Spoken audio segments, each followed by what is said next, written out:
Welcome to your week in review here on 98.9 for the period April 28th through May 3rd. Making the news last week, historic pension reform passed for government auxiliary employees in St. Kitts and Nevis. Tour operators in St. Kitts empowered with tour insurance opportunities. Shelter inspections and management training in Nevis seek to ensure resilience in light of disaster. International Monetary Fund highlights economic challenges and resilience strategies for Caribbean small island states. Robust marketing efforts continue to boost St. Kitts' tourism product. Caribbean leaders forge a sustainable path for investment migration at CIS 25. St. Kitts and Nevis receives 2 awards at 7th Annual Caribbean Investment Summit. St. Kitts and Nevis unveils a comprehensive framework for medicinal cannabis industry. Now, the details. In a landmark session on Wednesday, April 30th, the National Assembly witnessed the passionate and groundbreaking debate led by Prime Minister and Minister of Finance, the Honourable Dr. Terence Drew, on the passage of the Pensions Amendment Bill 2025. The new bill introduces a contributory pension plan, marking a fundamental departure from the country's outdated and financially unstable pension system, which was established in 1947. The amendment bill offers a long-awaited promise of pension security for government auxiliary employees, GAEs, and other civil servants. Under the new legislation, GAEs will now qualify for pensions after 15 years of service, finally bringing equity to what Dr. Drew described as the backbone of the civil service. The reform will allow retirees to combine their government pension with Social Security benefits, potentially receiving up to 100% of their income upon retirement, enabling them to retire with dignity. Addressing the National Assembly, Prime Minister Drew emphasized the inclusivity and justice at the heart of the bill. This law does not look to whether you are supporting this party or that party. This law covers our workers in this country. This is about everybody. He paid a tribute to the GAEs and to all those workers who quietly uphold the nation's daily functions. Crossing guards, park and beach workers, hospital maids, office cleaners, drainage maintainers, messengers, school bus drivers, and school meal workers. They're only remembered if he or she were to get sick and the office is not clean. Then they ask about the cleaners. Those who maintain the drains. Nobody remembers them, Madam Speaker, unless they don't show up and the drain becomes untidy and creates stench. The messengers, nobody remembers them unless you let us stay on your desk for days and you want it to be delivered. The school bus drivers only are noticed if they don't show up on a day and your child cannot get to school. School meal workers who serve lunch, who cook the lunch, nobody would notice unless they don't show up. But Madam Speaker, this is about to change, said Dr. Drew, underscoring how the bill aims to right the historical neglect of these essential workers. Prime Minister Drew recounted the long and challenging journey toward this reform and highlighted the urgent need to replace a pension model with iniquities and financial strain. He explained that the previous system, it was unpredictable and unequal.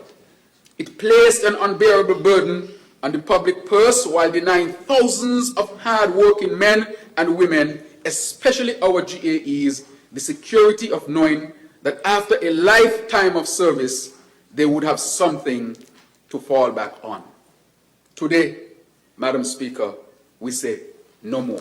Among the key features of the bill is the creation of a dedicated pension fund separate from general government revenue, which will ensure the fund's longevity and resilience against economic fluctuations. Actuarial reviews implemented every 3 years will safeguard financial health, while clear eligibility criteria standardize retirement age at 62 with at least 15 years of contributory service. Additionally, workers who resign before qualifying for a pension are guaranteed a full refund of contributions with interest, a historic safeguard previously absent. Dr. Drew explained the benefits. But what we are saying is that when we combine your pension plus your Social Security, is your full pay you're going to be getting.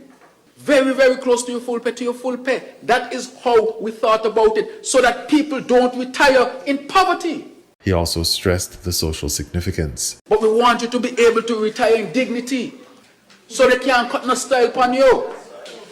And you can continue to contribute, and you can retire in dignity. Dr. Drew acknowledged the dedicated work of the task force led by the head of the civil service, Thelma Richards, along with other key stakeholders, including the Attorney General's office and actuaries. Richards ensured the bill's feasibility and sustainability. The Prime Minister also detailed the system's flexibility, allowing workers who leave and return within 1 year options regarding their pension contributions, and confirmed protections for those retiring early due to medical incapacity. The bill accounts for pension rights when public servants are seconded to government agencies and clarifies administrative powers, including the Ministry of Finance's role in pension management and fraud prevention measures. During the debate, Deputy Prime Minister the Honourable Dr. Jeffrey Hanley echoed the bill's significance, sharing a moving testimony from a 72-year-old man with over 40 years of civil service. Hanley shared that the man said it pained him to see non-establishment workers leaving without pensions. He welcomed the reform, saying, At least he's saying that the ordinary man is going home with a financial package that will be of some benefit to them. Dr. Hanley also relayed the man's hopes for future provisions to compensate workers who might not qualify under the new system, reflecting a commitment to continuous social justice improvement. Prime Minister Drew framed the reform as a crowning achievement of the labor movement's historic legacy in St. Kitts and Nevis, reflecting on over 90 years of labor activism beginning in 1932. He evoked the struggles and victories of workers who fought for democracy, fair wages, social security, universal education, land ownership, and independence. Highlighting the scale of impact, Dr. Drew noted, Is over 2,000 people going to benefit from this? 2,000 people in St. Kitts going to benefit from this. What is the population of St. Kitts? Maybe around 40,000? 40 St. Kitts. In St. Kitts alone, yes. 36. 2,000 is what percentage? So 2,000 is what percentage of that? That's 5%. 5%! Sorry, yes, 5%. 5% of the whole population. So what is the working population? Because it's higher. No, that's correct. Yeah, 4,000 is 10%. Yeah? Yes. So 5%, he's the maths man. He come out his head even when he doesn't notice. It's bad. And that's the total population. So if we were to calculate the percentage of the working population, it is even higher. Yes, 10%. It is at least 10%. So this law alone is going to benefit 10% of our people here in St. Kitts. I mean, that is nothing to sneeze at. That is serious. That we are guaranteeing that 10% of our working people now get this benefit and will not retire in poverty. He also named individuals from various constituencies to emphasize the bill's reach beyond party lines and its uncompromising commitment to universal worker dignity. The Pensions Amendment Bill 2025 establishes a new benchmark for social justice and economic sustainability in St. Kitts and Nevis. It will allow thousands of GAE workers to retire with financial dignity, rectifying long-standing disparities and ensuring that vital public servants finally receive the recognition and benefits they deserve. As the nation approaches Labor Day 2025, Dr. Drew called on all workers. And that is why I'm inviting all of you to march on Labor Day. You're not marching, you're marching for your rights. You're marching because you fight for this. Tell the people I fight for it and I get it. And I come to show the people that I get it. That is what you're going to be marching for.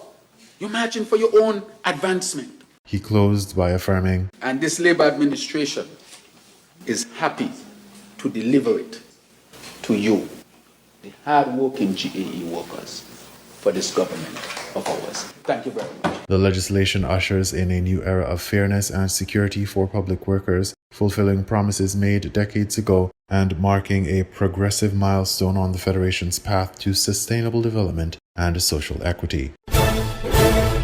Insurance coverage is one of the most vital aspects of tour operation. Insurance isn't just a safety net, but a lifeline for the tour sector, which faces unique challenges. Tour operators in St. Kitts under the Tour Development Program were introduced to insurance packages for their tours, further empowering them and enhancing the sector's resilience. Minister responsible for tourism, Marsha Henderson, confirmed the initiative during a press conference on April 29. Importantly, we have also tackled the long outstanding issue of affordable insurance access for our tour operators, removing a major barrier to the business growth.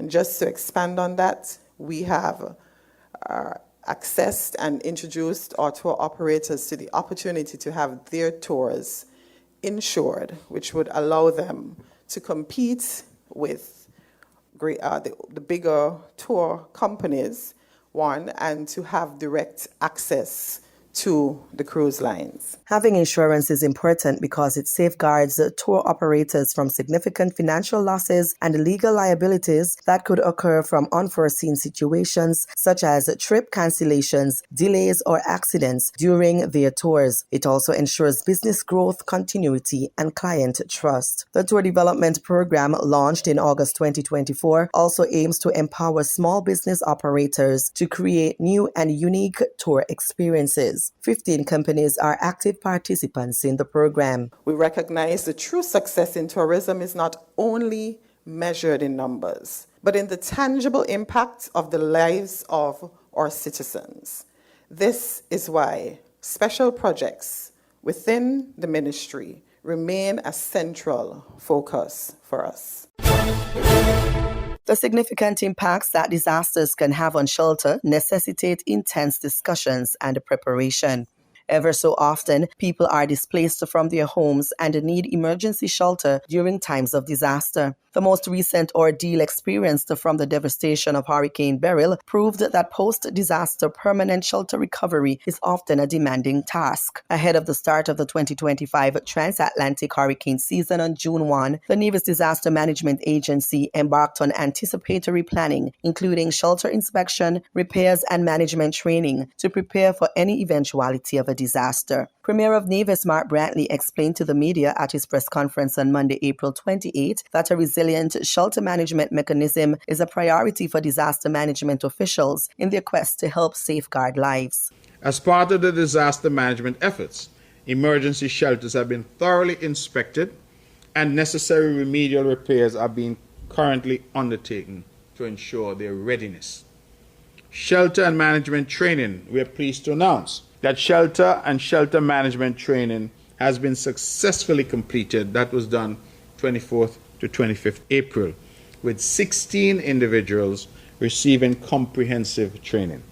This initiative is crucial for ensuring that our shelters are managed effectively during emergencies. Importantly, management strategies at all disaster cycle stages, pre, during, and post, as well as education and training for all sectors and people, especially the most vulnerable, can also help to protect lives. In early April 2025, the early childhood sector benefited from safety training, with upcoming training for other sectors and groups. In addition to shelter preparations, we have completed school safety training for early childhood educators, and that was done on 7th to 8th April.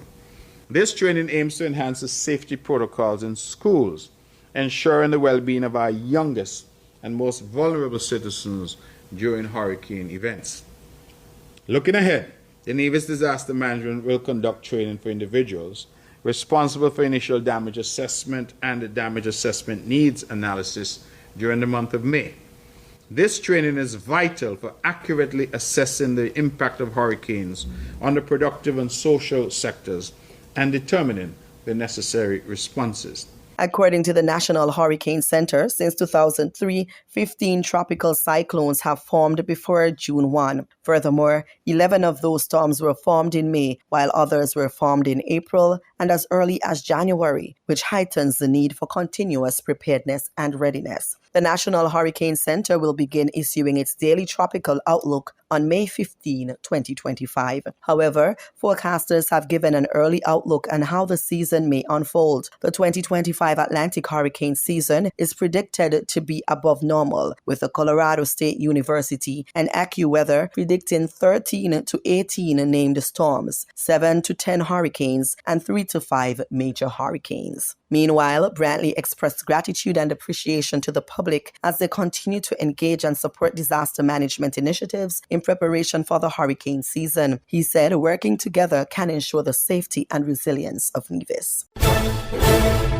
At the Western Hemisphere Department's press conference during the IMF World Bank Spring Meetings 2025, Rodrigo Valdez, director of the Western Hemisphere Department of the International Monetary Fund, addressed the complex economic backdrop facing Latin America and the Caribbean. His remarks underscored not only the uncertainties the region must navigate, but also the certainties that can serve as foundations for resilience and recovery. Valdez began by providing an updated economic outlook reflecting shifts since the IMF's last regional economic outlook in October 2024. For Latin America and the Caribbean, in average, we expect growth to slow down from 2.4% last year to 2% this year, 2025, against 2.5% that we were expecting 6 months ago.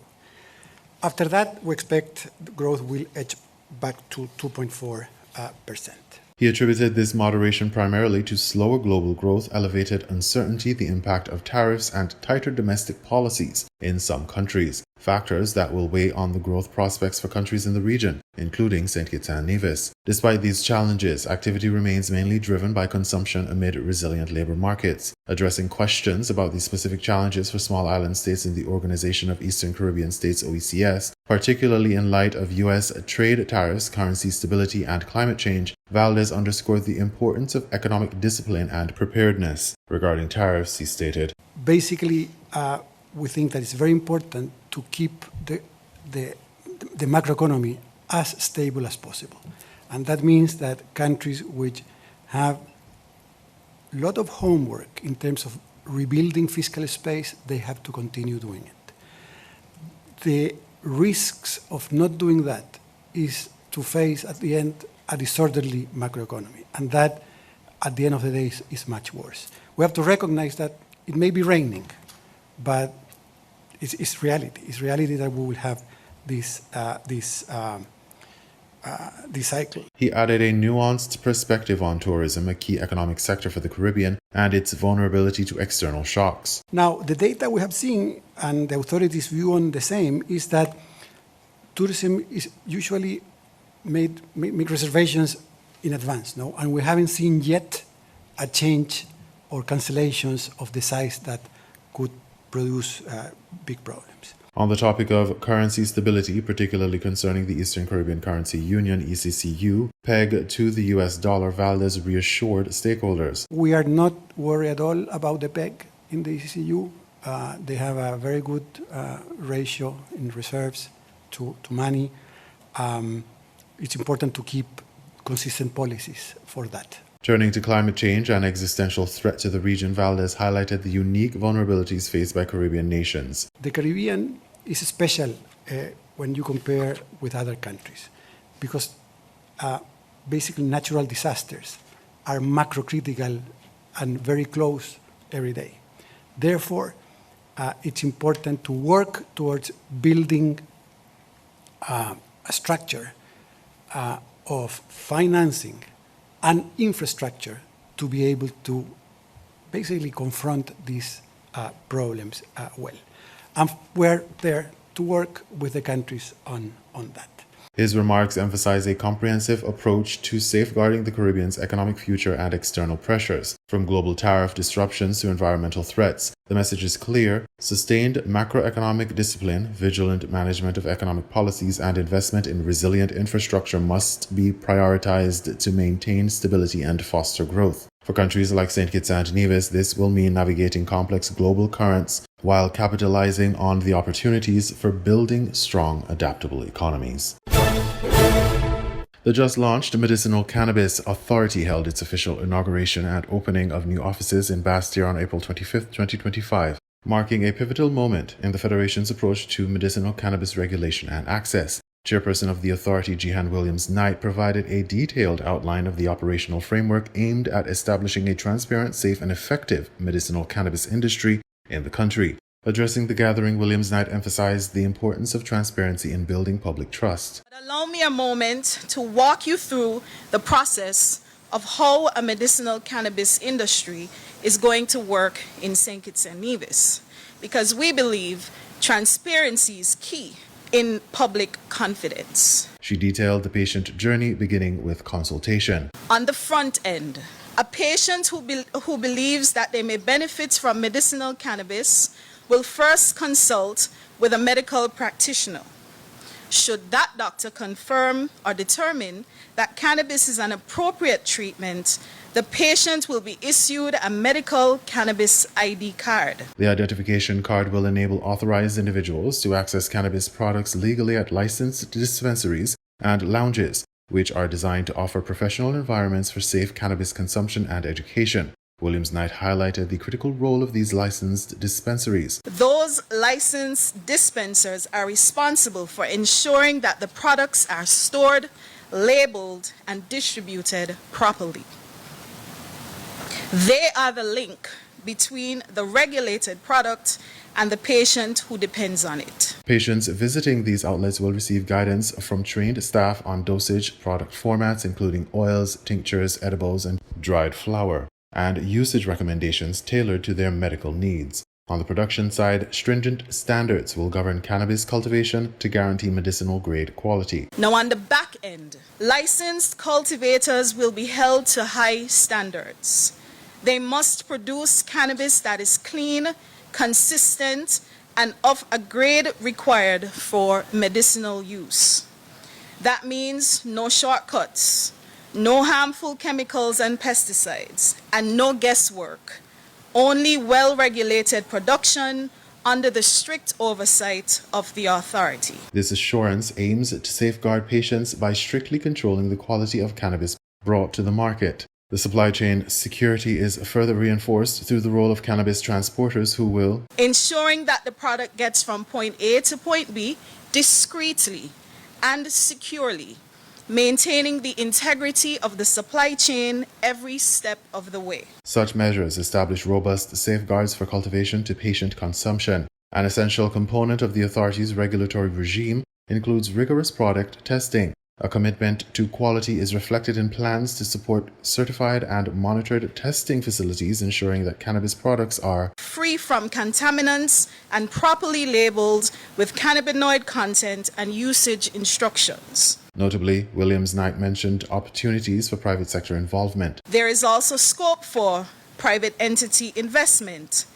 to operate a licensed private testing facility. Beyond commercial regulation, the authority embraces research as a key pillar for innovation and advancement. We are also open to licensing researchers who wish to study cannabis more deeply, especially if there are strains that are indigenous to St. Kitts and Nevis. This opens the door for scientific inquiry into cannabinoid effects on specific diseases, as well as cultivation and product development innovations, positioning the Federation at the forefront of the emerging medicinal cannabis landscape. The launch of the Medicinal Cannabis Authority and the comprehensive framework it promotes signals a transformative step for St. Kitts and Nevis, aiming to blend public health considerations with economic growth, social justice, and community empowerment within a fully regulated and transparent industry. As the authority moves forward, the foundation laid by Williams-Knight's clear and thorough explanation provides a crucial roadmap for stakeholders and patients alike, ensuring responsible access and use of medicinal cannabis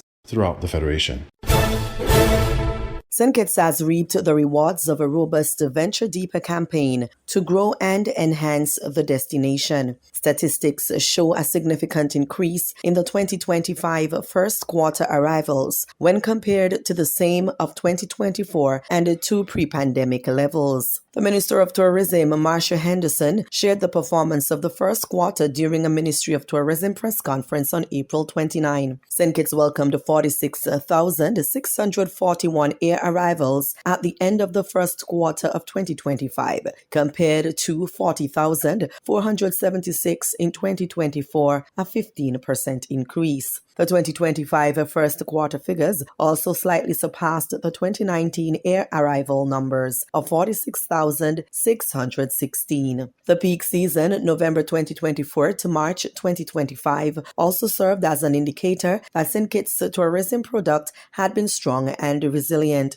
From November 2024 to March 31st, 2025, our peak season saw 78,077 arrivals, a strong increase compared to 68,170 arrivals during the 2023-2024 season. This also surpasses 77,000 arrivals recorded in the 2018-2019 peak season, reflecting impressive growth in visitor numbers. This growth is a clear indicator of the resilience of our tourism products and the strength of the partnerships in the industry. It is through tourism forums like Roots Americas that the St. Kitts tourism officials discussed medium to long-term plans for new routes and expansion of existing routes. The marketing plans and discussions proved fruitful, with airline partners expressing contentment with passenger travel to destination St. Kitts. Our airline partners have also expressed their satisfaction, reporting average load factors of over 70%, indicating that St. Kitts is not only on the radar, but is a preferred choice. St. Kitts, home to the Park Hyatt, the St. Kitts Marriott Resort, and the Royal Beach Casino, has seen acceptable occupancy numbers as the country continues to provide world-class accommodations to visitors. Complementing this growth, hotel performance has shown impressive resilience and improvements, with hotels reporting average occupancy levels over 70% as well. The momentum in the hospitality sector is expected to continue throughout the year as the highly anticipated St. Kitts Music Festival gets underway from June 26 to 28 at Warner Park. The Caribbean Premier League and other international cricket matches kick off in the latter part of the summer, and the exciting Sugar Mass 53 in December 2025 into the new year. The increased travel numbers highlight the strength of tourism marketing efforts. The showcasing of Destination St. Kitts at key hubs or major cities in the United States and England has kept the destination in the hearts and minds of travelers. St. Kitts continues to be featured on digital billboards in various major cities in the United States, as well as on 70 branded buses and in train stations across the United Kingdom. Additionally, appearances on NBC and travel and adventure shows helped amplify marketing efforts. The 2025 Caribbean Investment Summit, CIS 25, provided a pivotal platform for regional leaders to discuss the evolving landscape of investment migration with a focus on sustainability and economic diversification. The highlight of the summit was the Regional Leaders Forum, expertly moderated by Nuri Katz, founder and president of Apex Capital Partners, which convened key Caribbean policymakers to chart the future of Citizenship by Investment (CBI) programs and their role in regional development. The distinguished panel featured an assembly of political figures, including Prime Ministers the Honorable Gaston Brown of Antigua and Barbuda, the Right Honorable Dickon Mitchell of Grenada, the Right Honorable Philip J. Peer of St. Lucia, the Right Honorable Roosevelt Skerritt of Dominica, and the Honorable Garth Wilkin, Attorney General and Minister of Justice and Legal Affairs of St. Kitts and Nevis, who represented the Prime Minister, the Honorable Dr. Terence Drew. The forum addressed critical issues facing the CBI sector, highlighting the challenges posed by the international scrutiny alongside the significant opportunities for regional collaboration.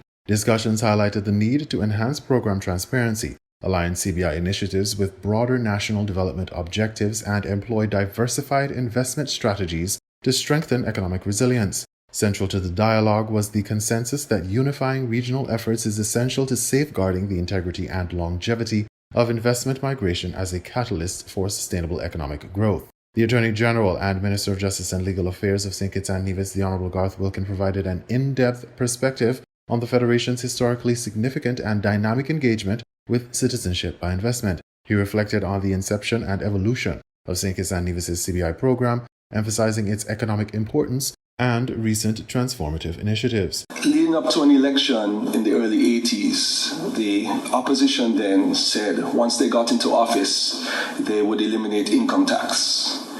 They got into office and they eliminated income tax. We shortly thereafter became an independent nation. And Less than 6 months after that, our Citizenship by Investment program was birthed in 1984. We no longer had income tax revenue. So the program was envisioned to create an extra stream of revenue. Fast forward 40 years, approximately 38 years, into 2022, CBI revenue became 60% of our government's revenue, $600 million. On average, over the last 15 years, CBI revenue has been approximately 48% of our revenue. So it has been the driving force for our economy for the past 15 years, since about 2008, 2009. We're very dependent on it. Concerning the industry's volatility, the current administration has begun a path toward reducing dependency on the CBI and toward a more sustainable agenda. So we set out on a journey to find a plan to diversify our economy. We developed our Sustainable Island State agenda, and what we decided to do is to fund that agenda, that diversification strategy, with CBI funds. Now, what CBI funds do in St. Kitts and Nevis is that they subsidize the cost of living. For example, the state subsidizes cooking gas, vehicle gas, electricity. We have a program called STEP, where persons who are unemployed are paid by the state to then work in the private sector. We have a program called LIFT, where persons who make under a certain income can receive $500 monetary support. So we spend approximately $250,000 to $300,000 a year in subsidizing the cost of living, as well as supporting social programs. So in essence, we use our money, our CBI revenue goes directly to the people. It creates an environment where persons can afford to live, especially the post-COVID situation. So what we have decided to do as a government is to funnel the CBI funds into diversification, and also to create CBI programs that will allow us to expand and also diversify our economy. The government, according to the Attorney General, is also focusing on using the funds to fund other developmental projects in St. Kitts and Nevis, including a new airport, a creative arts center, the new Bastia High School, and with the help of the International Monetary Fund, the Federation will establish a sovereign wealth fund where some of the CBI revenue can be used in the future. Regarding the program's future, Attorney General Wilkins stated that the Federation is transitioning to a more sustainable CBI program. I have a personal view. I don't think CBI dies, whatever our international partners do, because we've had a program for 41 years.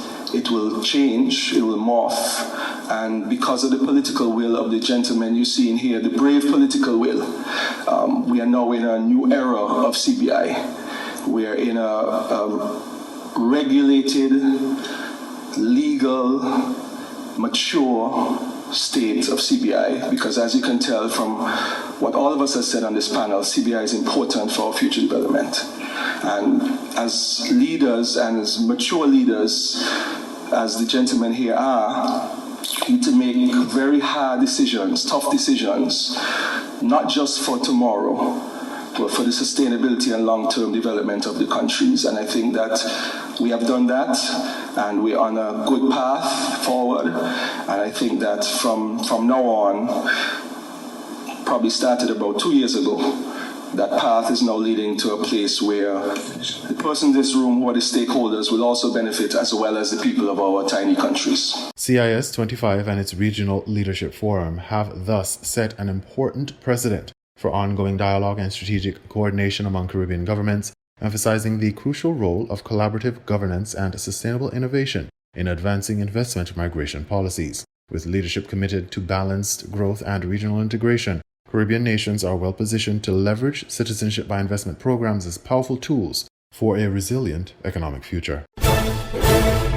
The Citizenship by Investment Unit CIU of St. Kitts and Nevis was recently honored with 2 prestigious awards at the 7th Annual Caribbean Investment Summit CIS 2025. Held in Antigua and Barbuda from April 22nd to 26th, the summit saw the unit receive the Efficiency in Processing Time Award and the Heritage Excellence Award, affirming its long-standing influence and leadership within the global investment migration sector. The recognition comes amid the unit's focused efforts to enhance processing efficiency, customer service, and drive forward digital transformation. Since becoming a statutory body, the CIU has undergone a significant transformation under the guidance of His Excellency Executive Chairman Calvin St. Just, who has overseen crucial operational transitions and strategic reforms targeted at modernizing internal processes and improving service delivery for investors. In his acceptance remarks, St. Just expressed gratitude and highlighted the unit's pioneering role. Well, first off, thank you. Well, first I should say thank you, Sashi and the team, for a splendid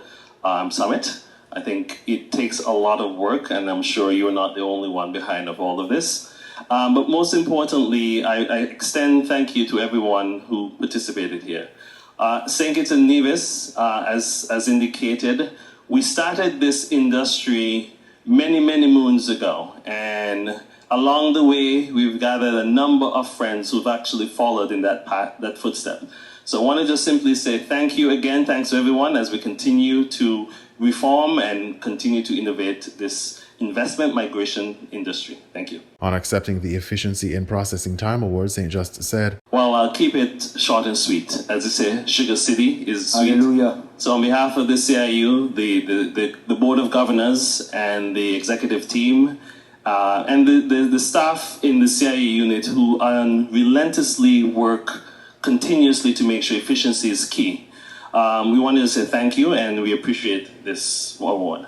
St. Just further explained that the awards reflect a collective vision and tireless execution from a passionate team dedicated to positioning St. Kitts and Nevis as the premier standard in investment migration. He noted that the Federation's progress in digital transformation, customer service, and the stringent due diligence speaks volumes about what the nation can achieve together, and St. Kitts and Nevis is seeing the proof of this dedication in the increase of applications that the country is currently experiencing. The Efficiency in Processing Time Award recognizes the transformative impact of Saturn, the unit's state-of-the-art digital platform. Saturn has revolutionized the application process by making St. Kitts and Nevis the only citizenship by investment jurisdiction to offer live tracking of applications. This feature offers unmatched transparency and real-time updates to both applicants and stakeholders. The platform marks a significant digital advancement, enabling the CIU to respond more quickly to the global investment market, uphold the highest international standards, and solidify St. Kitts and Nevis's reputation as a forward-thinking and innovation-driven nation.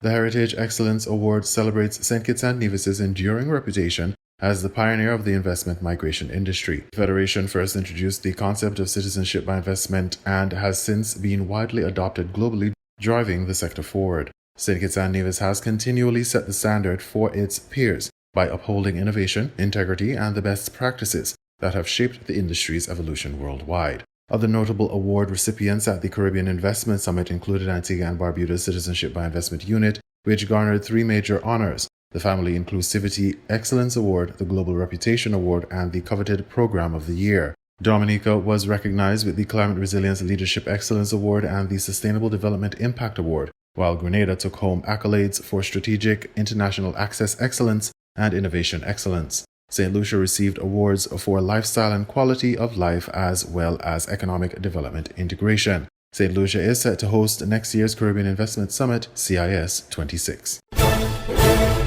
St. Kitts and Nevis's Jacori Isaac and Rihanna Heiliger were among some of the greatest creative minds to receive significant recognition from the Organization of the Eastern Caribbean States in the WATSAT Sustainable Energy Art Competition. Their creativity and commitment to a greener future were highly received and inspired many to continue to pursue renewable energy and lessen the use of fossil fuels. Rihanna Heiliger claimed the second prize for her inspiring artwork, showcasing the power of renewable resources. Her piece depicted a sustainable irrigation cycle, while Jacori Isaac won the People's Choice Award with 100 votes for his creative vision of sustainability. His piece, a digital drawing, depicted a man holding a phone with various methods of electricity generation. Accepting the awards on the winner's behalf was Landrith Isaac of the St. Kitts and Nevis Energy Unit at the 3rd NDC Investment Forum and Marketplace in Grenada. The WATSAT Sustainable Energy Art Competition was launched as part of the festivities of CARICOM Energy Month in November 2024. It invited youth ages 10 to 18 across the sub-region to explore the intersection of art and energy conservation based on the following themes: the power of renewable energy in everyday life, innovative solutions for a sustainable energy future, and the profound impact of energy on our lives and the environment. You were listening to the Week in Review here on WINN FM 98.9. Thank you for listening and have a productive week.